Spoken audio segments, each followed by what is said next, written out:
South of the Border, West of the Sun by Haruki Murakami. Chapter 13.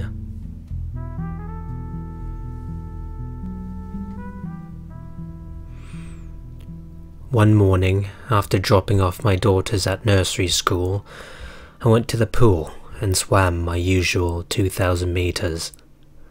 I imagined I was a fish, just a fish, with no need to think, not even about swimming. Then I showered, changed into a t-shirt and shorts, and started pumping iron. Afterwards, I headed for the one-room flat I used as an office, and started checking the accounts, working out my employees' pay, thinking about the plan for remodeling the Robin's Nest the following February. At 1, as usual, I went home and had lunch with my wife. "Darling, I had a call from my father this morning," Yukiko said. "Busy as always. He said there's this stock that'll go through the roof, and we should buy as much as we could manage. Not your run-of-the-mill stock tip," he said, "but something extra special. If it's going to earn that much, he shouldn't tell us about it, but keep it to himself. Wonder why he didn't. He said this was his personal way of saying thanks to you. He said you'd understand what he meant. Do you? He's letting us have his share, you see. He said to invest all the money we have and not to worry, because this stock was hot. If somehow it didn't turn a profit, he'd make sure we didn't lose a penny." I rested my fork on my plate of pasta. "Anything else?" "Well, he said we had to move quickly, so I called the bank and had them close our savings accounts and send the money to Mr. Nakayama at the investment firm, so he could buy the stock. I was only able to scrape together about 8 million yen. Maybe I should have brought more." I drank some water and tried to find the right words. "Before you did all that, why didn't you ask me?" "Ask you?" she said, surprised. "But you always buy the stock my father tells you to. You've asked me to do it any number of times, haven't you? You always tell me just to go ahead and do what I think is right. So that's why I did. My father said there wasn't a minute to lose. You were at the swimming pool and I couldn't get in touch with you, so what's the problem?" "It's all right," I said, "but I want you to sell all the stock." "Sell it?" She screwed up her eyes as if blinded by a glaring light. "Sell all the stock you bought and put the money back in our savings account." "But if I do that, we'll have to pay a lot of transaction fees." "I don't care," I said. "Just pay it. I don't care if we end up losing. Just sell everything you bought today." Yukiko sighed. "What happened between you and father? What's going on?" I didn't answer. "What happened?" "Listen, Yukiko," I began. "I'm getting sick of all this. I don't want to earn money in the stock market. I want to earn money by working with my own hands. I've done a good job till now. You haven't wanted for money, have you?" "I know you've done a good job, and I haven't complained once. I'm grateful to you, and you know I respect you. But still, my father's doing this to help us out. Don't you understand that?" "I do understand. Yukiko, do you know what insider trading is? Do you know what it means when somebody tells you there's a 100% chance you'll make a profit?" "No." "It's called stock manipulation," I said. "Somebody inside a company manipulates the stock to make an artificial profit. Then he and his mates split the proceeds. And that money makes its way into politicians' pockets or ends up as corporate bribes. This isn't the kind of stock your father urged me to buy before. That stock probably was going to make a profit. That was just welcome information, nothing more. And most of the time the stock did go up, but not every time. This time is different. This stinks. And I don't want to have anything to do with it." fork in hand. Yukiko was lost in thought. How can you be so sure this is a case of stock manipulation? If you really want to know that, ask your father, I said. But I can tell you this, stock that's guaranteed not to go down can only result from illegal deals. My father worked in a stockbroker's for 40 years. Worked hard from morning to night, but all he left behind was a crummy little house. Maybe he just wasn't good at it. Every night, my mother was hunched over the household account books, worried over 100 or 200 yen that didn't balance. That's the kind of family I was brought up in. You said you can only come up with 8 million yen.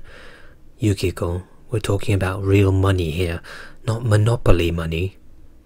Most people ride to work every day, crowded together in packed trains, put in overtime, knock themselves out, and still couldn't come near to making that much in a year. I lived that kind of life for 8 years, so I know. And there was no way I could make 8 million yen, but you probably can't picture that kind of life. Yukiko was silent. She bit her lip and stared hard at her plate. Realizing that I'd begun to raise my voice, I lowered it. You can blithely say that in a fortnight, the money we invest will double. 8 million yen will turn into 16 million. But something's very wrong with that kind of thinking. I've found myself stuck in that mindset, and it makes me feel empty. Yukiko looked at me across the table.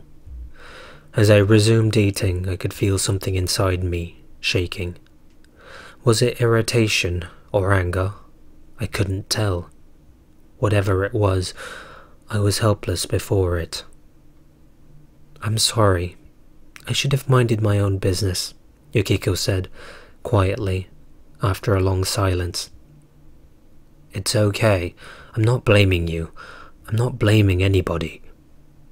I'll phone them straight away and tell them to sell every single share. Just stop being angry with me. I'm not angry. Silent, I continued to eat.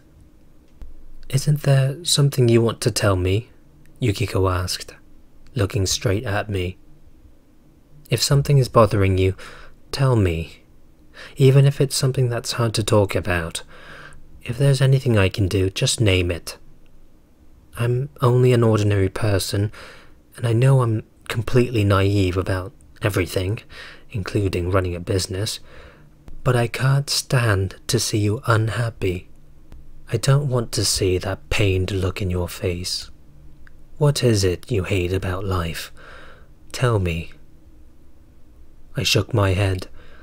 I have no complaints. I like my job. I love you. All I'm saying is that sometimes I can't keep up with your father's way of doing things. Don't get me wrong, I like him. I know he's trying to help us out, and I appreciate it. So I'm not angry. I just can't understand who I am anymore. I can't tell right from wrong, so I'm confused, but not angry. You certainly look angry. I sighed. And you sigh all the time, she said. Anyhow, something's definitely bothering you. Your mind's a million miles away. I don't know. Yukiko kept her eyes on me.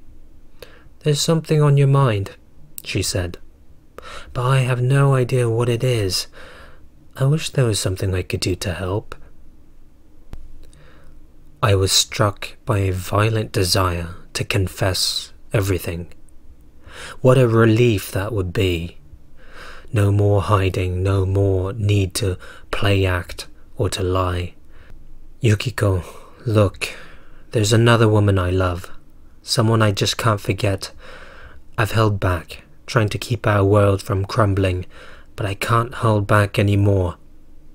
The next time she shows up, I don't care what happens, I'm going to make love to her.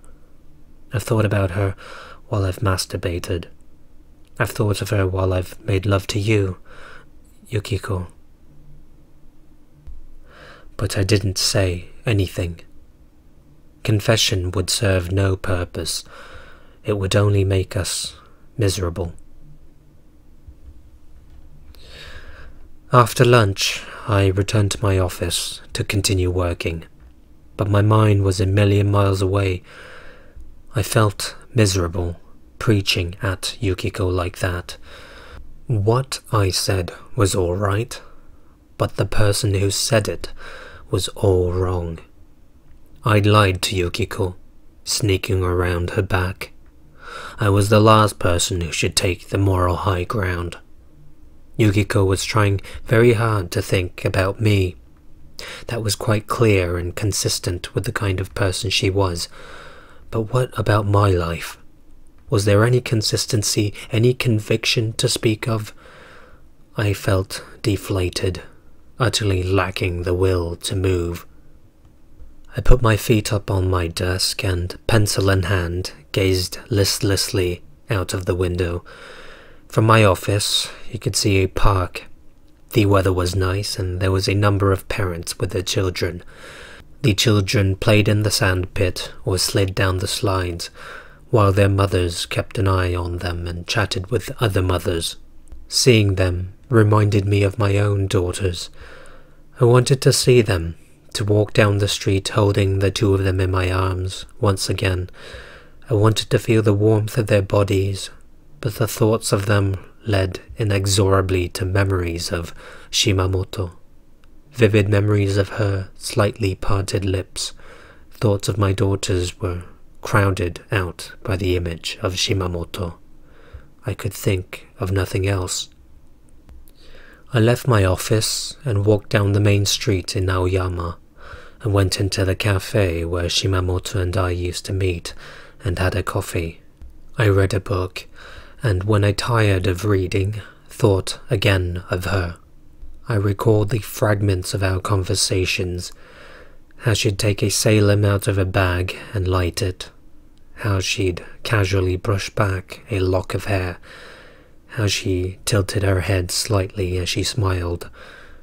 Soon I grew tired of sitting there alone and set out towards Shibuya. I used to like walking the city streets, gazing at the buildings and shops, watching all the people. I liked the feeling of moving through the city on my own 2 feet. Now, though, the city was depressing and empty. Buildings were falling apart. All the trees had lost their colour, and every passerby was devoid of feelings and of dreams. Looking for an unpopular film, I entered the cinema and watched the screen intently. When the show was over, I walked out into the evening city streets, went into a restaurant I happened to pass and had a simple meal. Shibuya was packed with office workers on their way home. Like a speeded-up film, trains pulled into the station and swallowed up one crowd after another. It was right around here, I suddenly recalled, that I'd caught sight of Shimamoto, some 10 years before, in her red overcoat and sunglasses. It might have been 1,000,000 years ago. Everything came back to me. The end-of-the-year crowds, the way she walked, each corner we turned, the cloudy sky, the department store bag she carried, the coffee cup she didn't touch, the Christmas carols. Once again, a pang of regret swept over me for not having called out to her. I had had nothing to tie me down then, nothing to lose. I could have held her close, and the two of us could have walked off together. No matter what situation she was stuck in, we could have found a way out. But I'd lost that chance forever. A mysterious, middle-aged man grabbed me by the elbow, and Shimamoto slipped into a taxi and disappeared. I took a crowded evening train back. The weather had taken a turn for the worse while I was watching the film, and the sky was covered with heavy, wet-looking clouds. It looked like it was going to rain at any minute. I had no umbrella with me and was dressed in the sailing jacket, blue jeans and trainers I'd set out in that morning when I went to the pool. I should have gone home to change into my usual suit, but I didn't feel like it. It didn't matter, I decided. I could leave off the tie for once. No harm would be done. By 7, it was raining. A gentle rain. The kind of autumn drizzle that looked like it would last. As I usually did, I stopped by the remodeled bar first to check out how business was. The place had ended up pretty much as I had imagined it. It was a much more relaxed, efficient place to work. The lighting was more subdued, and the music enhanced this mood. I had designed a small separate kitchen, hired a professional chef, and made up a new menu of simple yet elegant dishes. The kind of dishes that had no extra ingredients or flourishes, but which an amateur could never master. They were intended, after all, as snacks to accompany drinks, so they had to be easy to eat. Every month we changed the menu completely. It had been no easy task to find the kind of chef I had in mind. I finally located one, though it cost me much more than I had bargained for, but he earned his pay, and I was satisfied.